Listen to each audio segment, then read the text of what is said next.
Bien, una vez más, aquí estamos en nuestro escenario habitual para poder hablar esta vez sobre los instrumentos del vivenciar. Les recuerdo que las vivencias psicológicas las clasificamos en elementos del vivenciar que incluyen el pensamiento, la afectividad, la psicomotilidad y las senso-percepto-representaciones. Y los instrumentos del vivenciar, que incluyen la orientación, la memoria, la atención, la conciencia y la inteligencia. Eso solo para ponerlos en el mapa. La orientación. La orientación es el instrumento del vivenciar que permite al sujeto situar lo vivido en relación con el tiempo, con el espacio, consigo mismo y con el contexto. Hablamos de orientación alopsíquica para referirnos a la orientación en relación con el tiempo, con el espacio. Con el tiempo tenemos la noción de tiempo transcurrido y para esta noción tenemos algunas claves internas que son usualmente nuestros ritmos circadianos, nos da sueño a una cierta hora, nos despertamos a otra cierta hora, nos da hambre, en fin. Y también hay claves externas naturales como la luminosidad ambiental, como la temperatura ambiental, y hay claves externas culturales como los horarios de las comidas, como el calendario, como la hora, en fin. En cuanto al espacio, la orientación espacial es una capacidad compleja que incluye una serie de funciones cerebrales que nos permite conocer nuestro entorno, saber qué se hace en cada lugar y dirigir nuestra actividad. En un grado leve de desorientación, se podría ver que la persona no es capaz en la sala de hospital de aprender con facilidad dónde está el baño, por ejemplo, dónde está su cama, y se confunde. Pasa que pacientes levemente desorientados van a sacar cosas de su velador y en la sala de hospitalización y los demás lo acusan de robo porque no es su velador, sino que es el de otro. Bueno, a veces sí se producen robos también. En un grado, en el otro extremo, en un grado grave de descompensación, una persona podría desorientarse en su propia casa. La orientación autopsíquica tiene que ver con el sentido de la identidad propia, de los roles y de las relaciones con las personas con las que uno interactúa normalmente. La desorientación temporal puede ser leve, moderada o severa. En general la evaluamos pidiéndole al paciente que nos diga el día de la semana, la fecha completa y la hora del día. Desde mi punto de vista, la fecha en particular no es tan buen elemento para evaluar la orientación temporal porque nuestros pacientes no están utilizando la fecha, como nosotros, varias veces al día y muchas veces carecen de calendario. En cambio, el día de la semana es más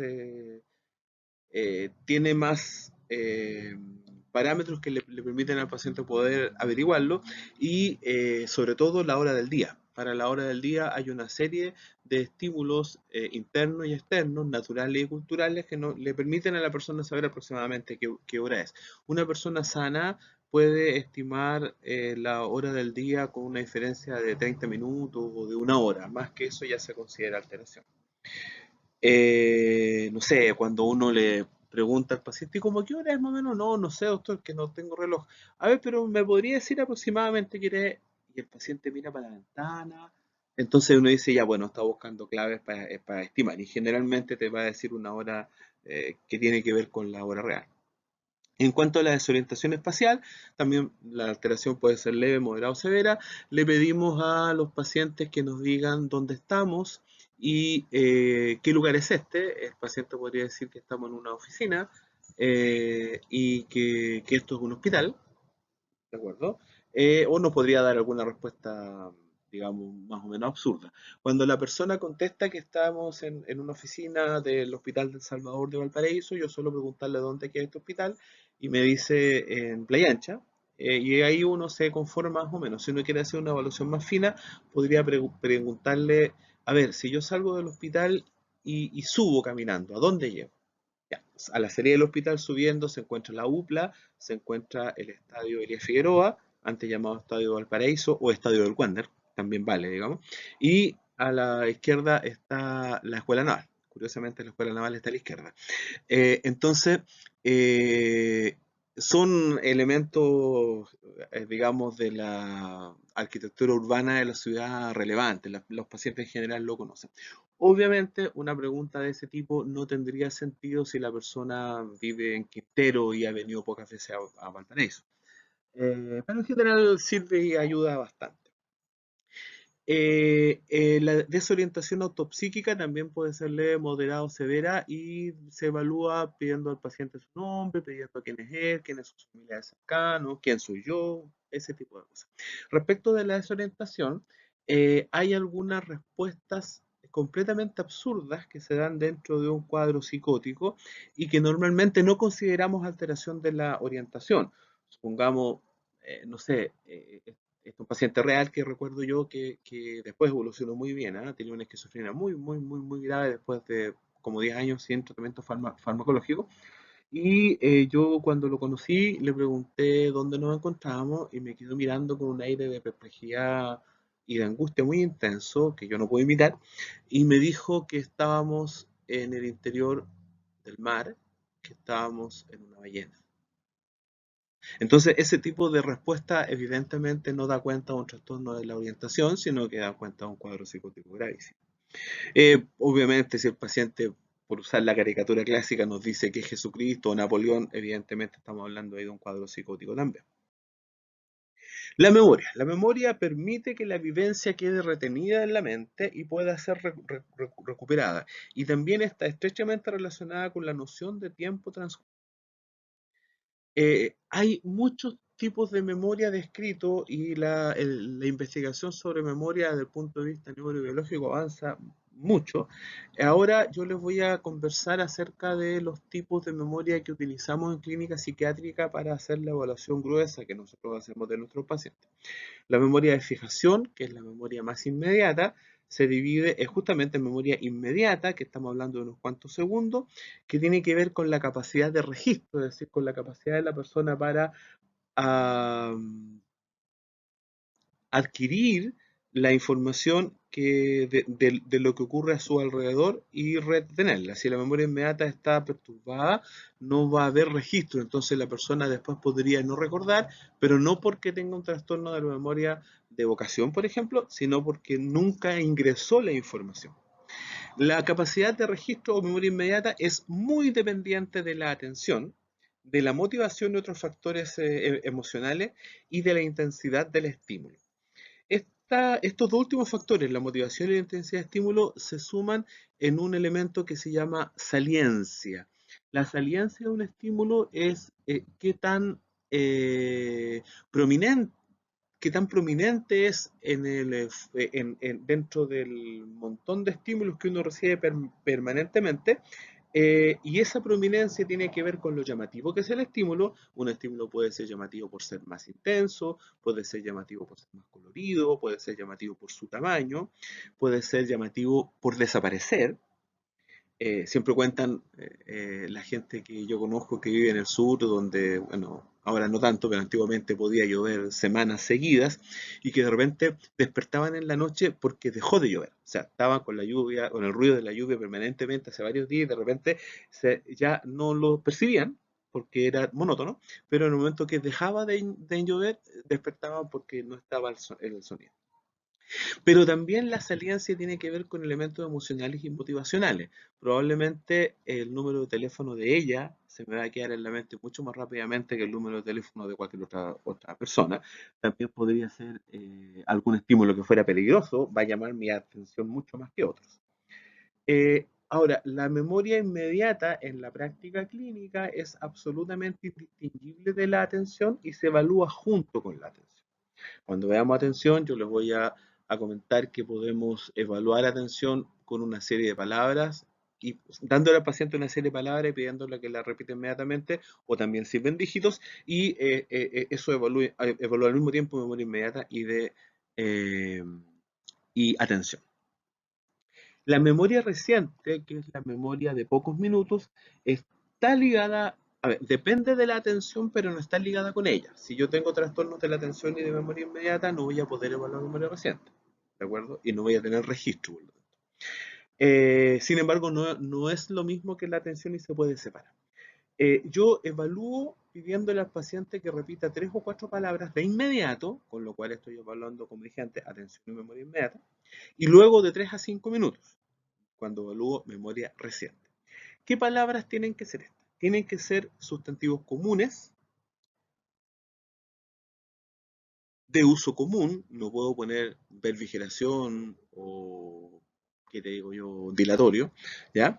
Y tienen que pertenecer a distintos campos semánticos. Y esto es importante porque si yo le digo perro, gato, ratón, ahí estoy dando 3 sustantivos comunes de uso común y sin embargo tienen una relación muy estrecha entre ellos, los 3 son mamíferos, además tienen relación conductual, el perro persigue al gato, el gato persigue al ratón, entonces es demasiado fácil. ¿Ya? Entonces acá yo les propongo algunas alternativas, por ejemplo, peso, caballo, manzana. Bueno, yo sé que los caballos comen manzana, pero bueno, ya. Árbol, casa, avión. En fin, esas 3 palabras, esas 3 series de palabras podrían servirnos para este examen. Antes de pasar a la memoria de mayor plazo, quería mencionarles que la diferencia entre o mejor dicho, la separación entre atención y memoria reciente se ve así. Yo evalúo primero memoria inmediata y atención. Si están alteradas, no voy a poder evaluar memoria reciente porque también la prueba me va a salir mal. Si memoria inmediata y atención están conservadas, entonces puedo evaluar memoria reciente. ¿De acuerdo? Ahora, yendo a la memoria de mayor plazo, distinguimos la memoria de conservación y la memoria de evocación. La memoria de conservación también depende de factores emocionales y de la intensidad del estímulo. Si yo evoco periódicamente un conocimiento o un recuerdo, se facilita la conservación y va a ser más fácil que ese conocimiento permanezca en mi psique. Esto es lo que hace tan útil estudiar con tiempo y repasar unas cuantas veces antes de la prueba.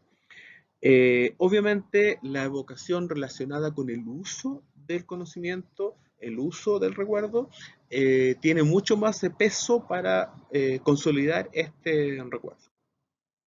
Se conserva mejor la información que tiene material preexistente.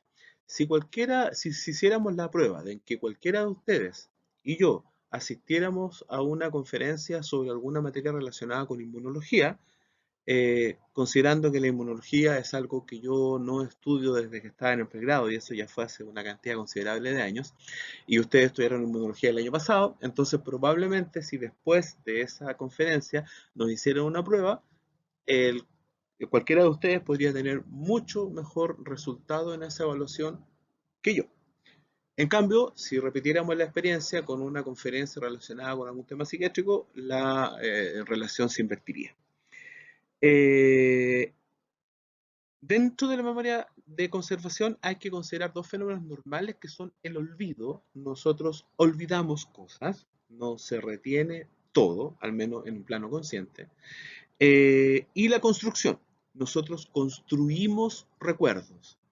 Esto es algo tremendamente importante en ambientes como los judiciales, donde se considera que, o se consideraba en realidad, que el testigo era un muy buen medio de prueba. Si alguien vio a otro haciendo las cosas, eso era un muy buen medio de prueba. Sin embargo, sabemos que las personas construyen sus recuerdos. No estoy hablando de que las personas mienten, cosa que también, por supuesto, existe. Acá estoy hablando de que las personas construyen y creen recordar. Entonces, cuando a ti te citan el juicio sobre lo que tú viste y este juicio está ocurriendo 1 año y medio después de que tú viste lo que viste, entonces lo que tú recuerdas que viste puede que se parezca un poco a lo que efectivamente tuviste. La memoria de evocación es la función que trae a la conciencia el material recordado. Hay memoria de evocación en relación con episodios. Ayer, cuando fui a comprar al supermercado, no encontré levadura seca. Y también hay memoria de evocación relacionada con procedimientos. Yo sé lo que tengo que hacer para poder grabar esta clase. Y lo sé porque lo he hecho muchas veces. ¿De acuerdo? Para explicarlo, lo mejor que podría hacer es demostrarle el procedimiento a otra persona. La evocación puede ser voluntaria. A ver, ¿cuánto era la dosis de la risperidona? Ya, de 3 a 9 miligramos. Ok, ¿ya? O puede ser involuntaria. De pronto en nuestra mente aparece una canción o aparece el recuerdo de alguna persona o algún recuerdo grato o poco grato de alguna cosa que hayamos vivido. Y la evocación siempre toma, obviamente, la forma de una representación. ¿Cómo se evalúa? En general, nosotros no podemos saber si lo que nos está contando el paciente corresponde o no corresponde a lo que realmente ocurrió. Y además, como están los fenómenos de construcción y de olvido, lo que realmente ocurrió es algo que no necesariamente se parece mucho a lo que el paciente recuerda. Y eso es normal. Ahora, cuando un paciente te cuenta un suceso, o te explica cómo se hace algo, uno puede evaluar la riqueza de detalles del relato del paciente. Y eso es tremendamente importante. Ahora, si uno quisiera hacer,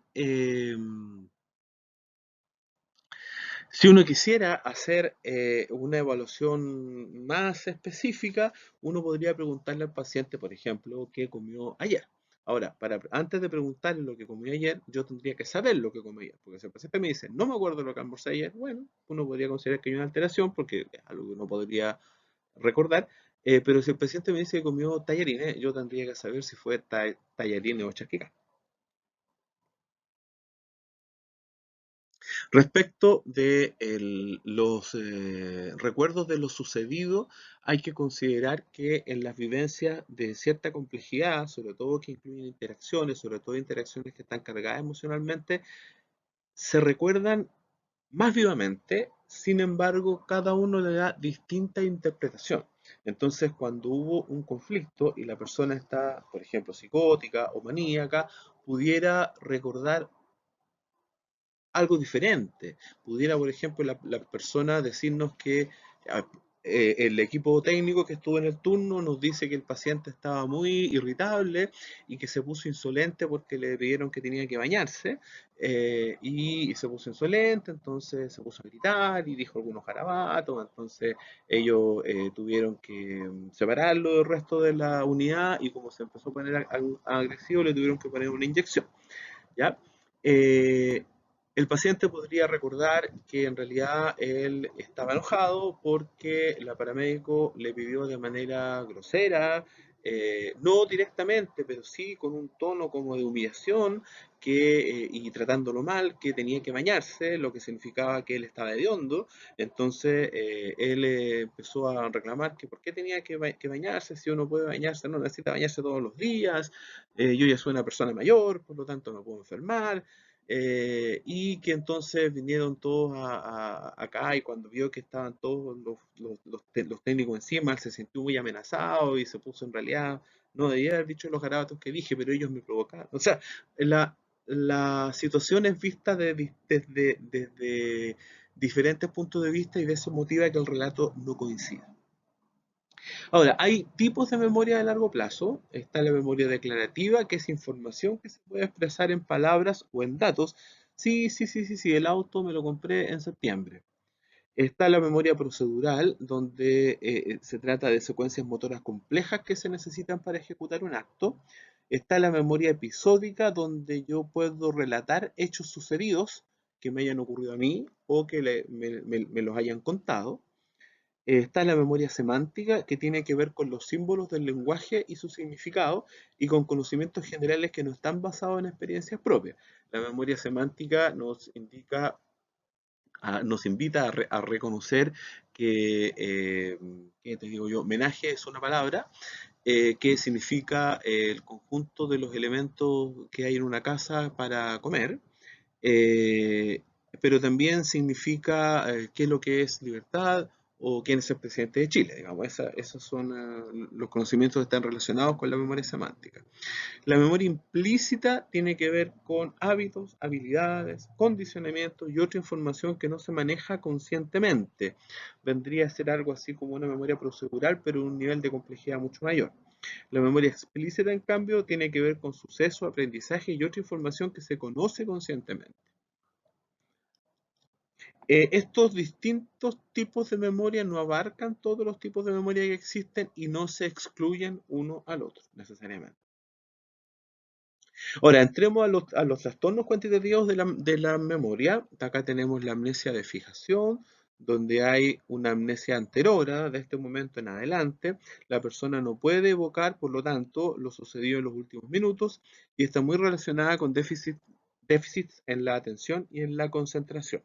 Entonces, supongamos que yo tengo una persona que recibió un traumatismo encefalocraniano, y yo podría esperar que desde el momento del traumatismo en adelante, que el traumatismo supongamos que haya sido hace poco, hace unos cuantos minutos, un par de horas, entonces no se acuerda lo que pasó en este último rato. La amnesia de evocación, en cambio, es una amnesia retrógrada desde un momento hacia atrás y no logra evocar sucesos antiguos que obviamente anteriormente sí podía recordar o que uno supone que debió haber recordado. Hay algunos que se olvida de que son casados, pero es otro tipo de problema. La amnesia de conservación es un subtipo de amnesia de evocación y en la persona que no puede recordar cosas que hace poco tiempo ha incorporado. Entonces, para evaluar amnesia de evocación, yo tengo que evaluar el relato del paciente en relación con hechos antiguos, por ejemplo, con su escolaridad, ponte tú, ¿ya? En cambio, para evaluar la amnesia de conservación, me permitiría saber si la persona recuerda o no qué fue lo que almorzó ayer. En la amnesia global tenemos, o amnesia generalizada, tenemos un déficit global de los distintos tipos de memoria. Esto lo vemos en alteraciones de conciencia graves, en demencia también más o menos avanzada y en discapacidad intelectual. La hipermnesia es un fenómeno que, no es, suele no ser patológico, pero que no es muy común y estamos hablando de un aumento en la capacidad de evocar información. Podría verse en situación patológica en algunas personas que estén cursando un cuadro maníaco. Eh, Hay un fenómeno llamado hipermnesia prodigiosa en que son personas que son capaces de recordar de manera maravillosa una gran cantidad de cosas que serían imposibles para una persona normal. Usualmente son personas que tienen algún grado de autismo. Ahora, no en todas las personas autistas se produce, por. La amnesia lacular es una amnesia circunscrita que abarca un lapso específico y puede ser retrógrada, anterógrada o ambas. Entonces, el paciente que es sometido a un acto quirúrgico eh, se le administra el anestésico general y tiene una amnesia lacular desde el momento en que hizo efecto el anestésico, el medicamento anestésico hasta que sale de la anestesia. Entonces no se acuerda y es como que se perdió un día. Algo así podría ocurrir en un cuadro de delirium de cualquier causa. Después vamos a conversar de lo que es un delirium. En la amnesia selectiva, acá ya entramos más a lo propiamente psiquiátrico, la persona no recuerda determinados aspectos de un hecho y generalmente bloquea parcialmente recuerdos traumáticos. La amnesia selectiva es un tipo de amnesia psicógena y es un elemento tremendamente llamativo y además que juega un rol muy importante en la psicopatología del trastorno por estrés postraumático. Tú tienes que la persona cuando recuerda los sucesos traumáticos, por ejemplo, recuerda el incendio de la casa. Estoy acordándome de una paciente a la que le hice un proceso de psicoterapia hace un tiempo atrás. Ella sufrió el incendio de la casa y ella en ese incendio se quemó y después de unos días falleció su suegro, a quien ella quería mucho. Y bueno, hubo una pérdida casi completa de todos los enseres y la casa quedó en bastante malas condiciones. Ella recuerda que estaba en su oficina haciendo sus cosas, ella parece que era secretario o trabajaba en algo administrativo, no recuerdo bien. Y entonces estaba haciendo sus cosas de secretaria y de repente llaman por teléfono y le dicen que se está quemando la casa. Ella no recuerda quién llamó, pero recuerda que se sintió muy angustiada y que partió. Ella supone que le avisó a su jefe que iba a salir, que se había quemado la casa. No recuerda cómo llega a la casa y lo que sí recuerda es estar sentada en algo afuera de su casa, en la calle, estar sentada en algo, llorando. Recuerda luces así como no sabe si de ambulancia o de bomberos, muy mal olor, ella no sabe si esto lo vio o lo construyó porque algunas personas le han dicho que al suegro lo sacaron antes de que ella llegara, pero ella recuerda ver pasar la camilla por delante de ella. Después alguien le estaba haciendo cariño así en el hombro, así como para consolarle, y ella lloraba, lloraba, lloraba, y después de eso ya no me acuerdo qué más pasaba, pero ese tipo de recuerdos tenía. Entonces, esta amnesia selectiva recuerda algunas cosas y otras no. Son recuerdos además confusos, sin una clara hilación. Ustedes pueden haberse hecho con lo que les conté yo una cierta idea de lo que pasó ese día, pero sería difícil contarlo. Eh, y eh, Otra cosa que tiene que ver con lo selectivo es que se selecciona además el tipo de recuerdo. El recuerdo, si se fijan, es muy sensorial. Hay luces, hay ruidos, hay olores, pero no hay así como una historia que uno pudiera contar. Esto de la amnesia selectiva del estrés postraumático es tremendamente importante, es un síntoma disociativo, vamos a ver más adelante qué son los síntomas disociativos, y es tremendamente importante en la génesis y en el tratamiento del trastorno por estrés postraumático. Los trastornos cualitativos de la memoria. La pseudoreminiscencia es la verbalización patológica de recuerdos de eventos no sucedidos. La mentira también es la verbalización de recuerdos de eventos no sucedidos, pero la mentira normal no es tan abundante. Todas las personas mentimos en alguna ocasión, pero no mentimos tan frecuentemente. La mentira normal tiene dos vertientes. Está la mentira común, pequeña, la mentira blanca de todos los días, donde no sé, pues si a mi compañero de trabajo llegó con un chaleco nuevo que a mí no me gustó. Yo, ¿para qué le voy a estar diciendo, oye, qué feo tu chaleco? O sea, no tiene ningún sentido. Y además, cosa de él con qué chaleco anda hoy día. Y lo más probable es que yo omita el comentario, o sea, no voy a hacer ningún comentario respecto al chaleco. Y si él me preguntara, oye, ¿qué tal? ¿Te gustó mi chaleco? Yo le diría algo así como, sí, ¿para qué? ¿Ah?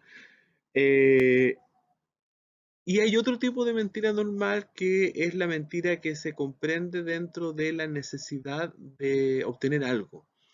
Se miente normalmente para eludir responsabilidades, se miente normalmente para obtener ciertas ventajas, se puede mentir para realizar o poder concretar algún negocio. Y esa mentira, si bien es una falta ética, no implica una enfermedad. Hay algunos tipos de personalidad, como de la organización limítrofe, especialmente la personalidad antisocial, que tienden a mentir muy frecuentemente. Aún así, eso se considera que obedece a un trastorno de personalidad y no propiamente a una enfermedad psiquiátrica. La pseudología es la situación en que la pseudología se ve en la mitomanía, o también llamada mentira patológica, en que la persona refiere hechos que no ocurrieron o lo refiere de manera inexacta. Muy frecuentemente miente acerca de toda clase de cosas sin una finalidad ganancial específica, sino simplemente por impresionar o fanfarronear, a veces por banalizar algo importante. Entonces, ocurre que la persona permanentemente está contando historias acerca de una u otra cosa, y cuando es mucho hablamos de pseudología fantástica, donde la persona emite narraciones complejas e improbables, en que el sujeto se identifica con sus inventos y tiende a mantener esta pseudoidentidad eh, ante los demás, por supuesto, y en el relato que se empieza a complejizar cada vez más, generalmente hay contradicciones internas, especialmente cuando se narra de nuevo. Pero quiero dejar claro que no se trata que la persona esté mintiendo para obtener una licencia médica, para una estafa, para ocultar una relación extramatrimonial, para proteger ¿qué te digo yo? No sé, no le quieren decir al niño que la mamá tiene cáncer, por ejemplo, que me parecería que en algún momento hay que decírselo, pero con tacto, tino y tono. Entonces, no tiene que ver con ninguna de esas cosas, sino que simplemente para fanfarronear, para que los demás lo vean como bacán, o para que no se tome en cuenta alguna cosa que puede ser relevante. Eh, Hemos tenido sujetos que se hospitalizan con cuadros psiquiátricos con este tipo de situaciones y uno lo que hace cuando sospecha, por supuesto, es entrevistarlos detalladamente y anotar el relato en la ficha y después de unos días los entrevista de nuevo y ahí se van quedando en evidencia las contradicciones y entonces cuando uno confronta estas contradicciones aparece otra historia o un complemento de la historia que permite entender estas contradicciones pero con más elementos que hacen más probable que se contradiga otra vez y finalmente la persona, digamos, uno tiene que confrontarla, que en el fondo qué es lo que ocurre. ¿Ah? Esto se ve en trastornos de tipo facticio, en la mitomanía propiamente tal, como trastorno del impulso de tipo compulsivo, los trastornos facticios los vamos a ver después. Eh, y eso, en realidad uno se da cuenta pues que son gente bastante con personalidades bastante primitivas las que hacen este tipo de cosas. Ahora, en otro orden de cosas diferentes, pero parecido por fuera, es la fabulación y la confabulación. En la fabulación, el paciente considera que ciertos eventos son ciertos, pero estos elementos solamente son fantasías de su imaginación. Y en la confabulación, hablamos de un paciente que tiene laguna importante en su memoria que rellena confabulaciones.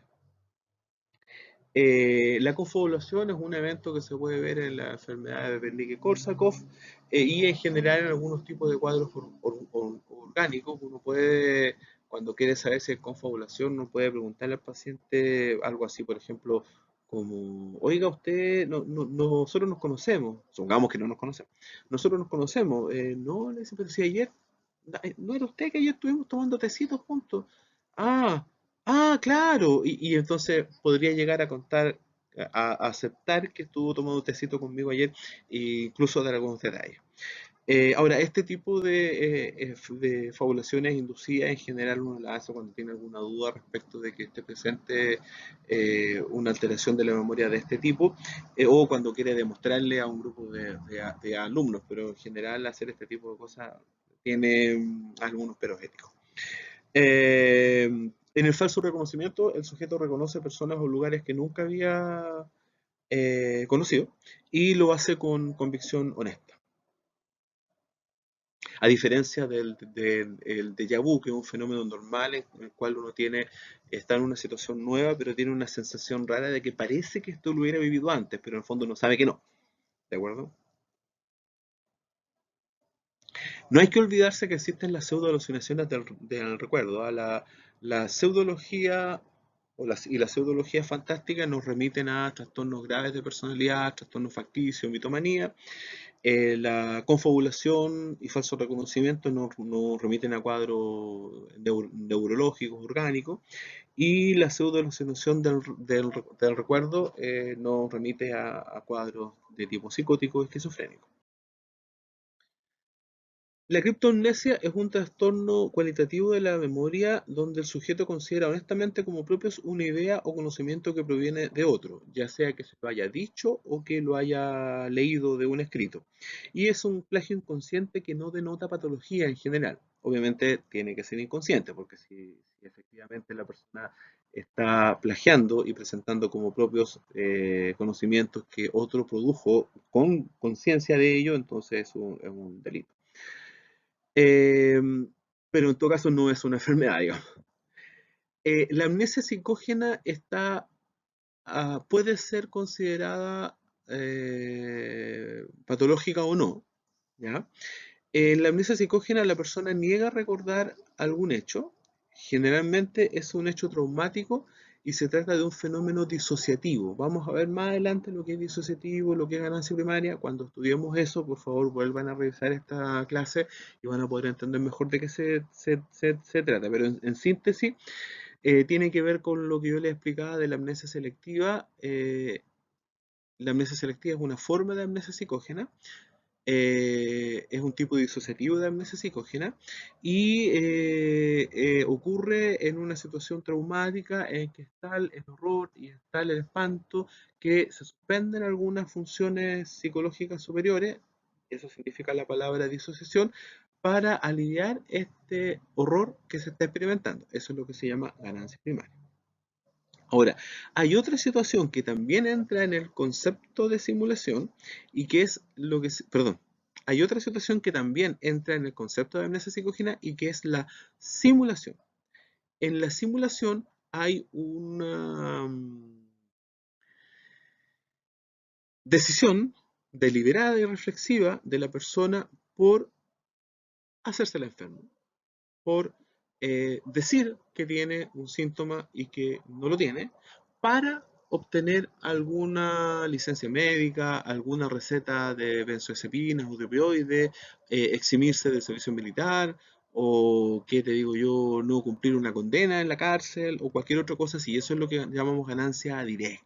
Entonces, la simulación es una forma de amnesia psicógena en que la persona dice que no se acuerda de lo que hizo, por ejemplo, siendo que efectivamente sí lo recuerda y está mintiendo para obtener alguna de las ventajas directas que yo les había mencionado. Ahora, en ambos casos de amnesia psicógena, la conducta es armónica y coherente. O sea, tenemos una persona que